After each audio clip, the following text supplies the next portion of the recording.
अस्सलामुअलैकुम दोस्तों, कैसे हैं आप सब। मैं आप सबको यूट्यूब चैनल इंग्लिश लिटरेचर पे वेलकम कहती हूँ। आज जो टॉपिक हम डिस्कस करने जा रहे हैं that is the Waste Land which is written by T S. Eliot. इनका जो पार्ट 5 है वो हम डिस्कस करेंगे इस पोएम के अंदर, इस लेक्चर के अंदर। बेसिकली इस पोएम के 5 पार्ट्स हैं जिनमें से हम लोग 4 पार्ट्स को कवर कर चुके हुए हैं। लास्ट लेक्चर में हम लोगों ने हमारा 4th part death by water को कवर किया था और जो लाइन्स कंप्लीट हुई हमारी वहाँ पे 321 लाइन्स कंप्लीट हो चुकी थी। आज हम लाइन नंबर 322 से स्टार्ट करने वाला है हमारा लेक्चर को स्टार्ट करने से पहले प्रीवियस लेक्चर का ओवरव्यू दे दूँ। लास्ट लेक्चर में हम लोगों ने पढ़ा था कि उसने टी.एस. एलियट ने उसके अंदर उस पार्ट के अंदर जो मैसेज कन्वे किया था वो था प्राइड का, कि प्राइड जो है वो इंसान को ले डूबता है। एट द एंड इंसान की डेथ होनी है तो इंसान में गुरूर किस चीज़ का है, इंसान को अपना गुरूर निकाल देना चाहिए। सेलर था, सेलर को अपनी सेलिंग पे बड़ा प्राइड था कि मैं तो बड़ा अच्छा सेलर हूँ। एट द एंड वो भी डूब के मर गया, ठीक है, और उसके बाद उसका नामो निशान भी बाकी नहीं है। तो वो मैसेज ये कन्वे कर रहा है कि अपने अंदर से जो प्राइड का एलिमेंट है उसको निकाल दो, ठीक है। तो हमारी जो पोएम है व्हाट द थंडर सेड उसको स्टार्ट करते हैं इस लेक्चर को। लेक्चर नंबर 24 है हमारा ये। और इन लाइन्स को डिस्कस करने से पहले मैं थोड़ा सा एक पिक्चर माइंड में क्रिएट कर दूँ आपके कि इसमें बताया क्या जा रहा है, ताकि हमारी लाइन्स को अंडरस्टैंडिंग करने में हमें आसानी हो। तो क्रूसिफिकेशन ऑफ क्राइस्ट का सीन यहाँ पे दिखाया जा रहा है क्रिश्चियंस के बिलीफ के अकॉर्डिंग, कि क्रिश्चियंस का मानना है हुआ क्या था। वो कहते हैं कि क्राइस्ट को उनके फॉलोअर्स के साथ, उनके कुछ फॉलोअर्स थे, उनके साथ अरेस्ट कर लिया गया। अरेस्ट करने के बाद फैसला किया गया कि इनको क्रूसिफिकेशन कर देनी है इनकी, ठीक है। अब होता क्या है, वहाँ पे जब इनको अरेस्ट करके लेके जा रहे थे तो लोग वहाँ पे चिल्ला रहे थे, शाउटिंग कर रहे थे, क्राइंग, रो रहे थे, चाहते थे कि जो क्राइस्ट थे उनको फ्री कर दिया जाए, उनको शहीद कर दिया जाए। अब हुआ क्या, उस टाइम पे जो क्राइस्ट थे उनको प्रिजन में बंद कर दिया गया, जिस बेस पे उस टाइम पे लोगों की शाउटिंग की बेस पे क्या हुआ, प्रिजन में भी और जो पैलेस था गवर्नर का वहाँ पे भी शोर शराबा हो गया, डिस्टर्बेंस क्रिएट हो गई। फिर अचानक माउंटेन से ऊंची ऊंची चिल्लाने की आवाज़ें आई, और वो आवाज़ें क्या इंडिकेट कर रही हैं, वो ये इंडिकेट करती हैं कि जो क्राइस्ट है उनकी डेथ हो चुकी हुई है।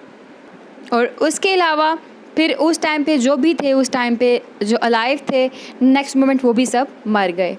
और यहाँ पे मॉडर्न मैन को भी रेफ़र किया जा रहा है कि मॉडर्न मैन जो है वो एक लिविंग बीइंग तो है, बट वो क्या है, हाफ डेड है। किस तरह से वो अपने सेंटर से, अपने रिलीजन से हट चुका है। रिलीजन से उसके हटने के बाद क्या है, वो एक मरी हुई ज़िंदगी गुजार रहा है। उसकी ज़िंदगी की एग्जिस्टेंस के क्या मैटर है उसको कुछ नहीं पता। इसके अलावा इस स्टोरी के अंदर, मतलब ये जो मैंने ये आपको सीन बताया, इस सीन को यहाँ पे क्रिश्चियनिटी के बिलीव्स के अकॉर्डिंग डिस्कस किया गया है। तो यहाँ पे हमारे पास बेसिकली जो 3 चीज़ें सामने आएंगी वो क्या है। नंबर 1 दिखाया गया है द जर्नी टू एमियोस। एमियोस जो है बेसिकली एक एंशियंट टाउन है, एक बहुत पुराना टाउन, जिसके अंदर बताया जाता है क्राइस्ट जो अपनी रिजरेक्शन के बाद अपीयर हुए थे। तो अभी यहाँ पे क्या दिखाया गया, क्रूसिफिकेशन दिखाई जाएगी, लेकिन मैंने बताया जर्नी दिखाई जा रही है एमियोस की तरफ, तो it means resurrection of Christ दिखाया जाएगा। तो इट मीन्स ये कि हम आगे वाली लाइन के अंदर क्राइस्ट की रिजरेक्शन के बारे में भी पढ़ेंगे। नंबर 2 पे हम देखते हैं the approach to the chapel perilous. और नंबर 3 पे हमें दिखाया जाएगा यहाँ पे present decay of eastern Europe, कि यूरोप जो है वो प्रेजेंट टाइम पे किस तरह डिके हो चुका हुआ है। तो हमारी जो है वो लाइंस को हम स्टार्ट करते हैं। स्टार्ट करने से पहले मैं आपको बता दूं ये लाइंस कब लिखी जा रही हैं, जब क्राइस्ट को क्रूसीफाई कर दिया हुआ है। और यहाँ पे जो राइटर है उसको भी श्योरिटी नहीं है कि उनकी रीबर्थ होने वाली है या नहीं है, ठीक है, क्योंकि अभी राइटर को पता नहीं है। क्यों? क्योंकि ये उनकी डेथ के बाद लिखी गई हैं लाइंस। इन लाइंस के अंदर जो हमारे पास सिनेरियो क्रिएट हो रहा है, लेकिन डेथ के बाद रीबर्थ कब होगी इसका भी क्लैरिटी नहीं है, और होगी भी या नहीं होगी ये भी क्लैरिटी नहीं है यहाँ पे। मतलब ये लाइंस ये इंडिकेट कर रही हैं, इन लाइंस के अंदर ऐसी वंडरिंग दिखाई गई है, ऐसे मोमेंट ऑफ वेटिंग दिखाया गया है, यहाँ पे परेशानी दिखाई गई है लोगों की, क्योंकि इन लाइंस के अंदर लोग नहीं जानते कि उनकी रीबर्थ होनी है, ठीक है। तो हम पढ़ना शुरू करते हैं अपनी लाइंस को।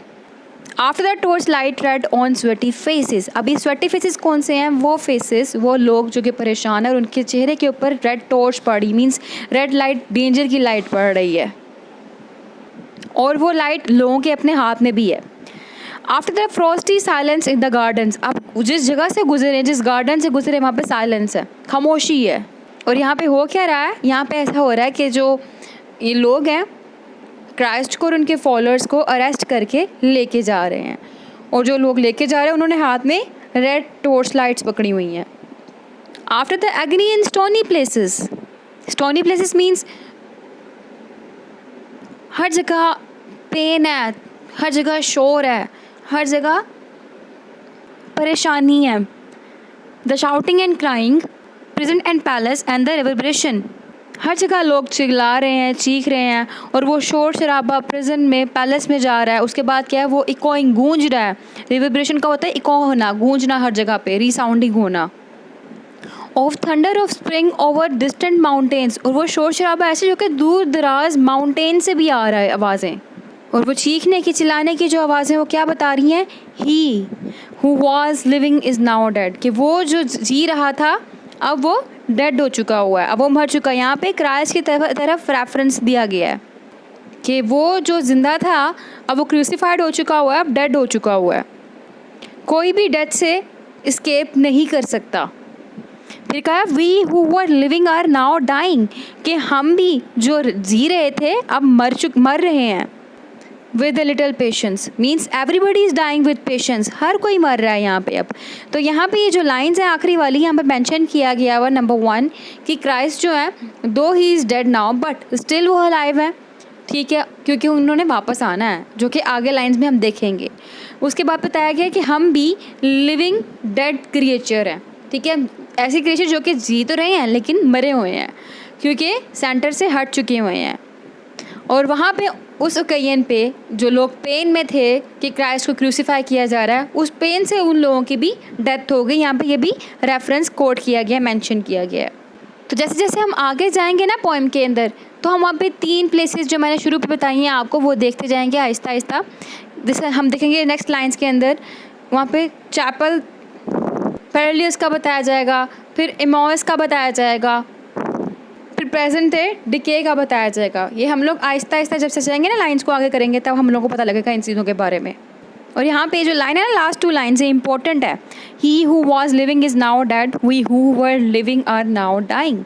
मतलब क्या है, यहाँ पे क्राइस्ट के बारे में बताया गया पहले, लेकिन नेक्स्ट लाइन में साहब ने वेस्टलैंडर्स के बारे में बता दिया गया कि स्पिरिचुअली डेड हो चुके हुए हैं, इसलिए उनको कहा कि नाउ डाइंग, ठीक है।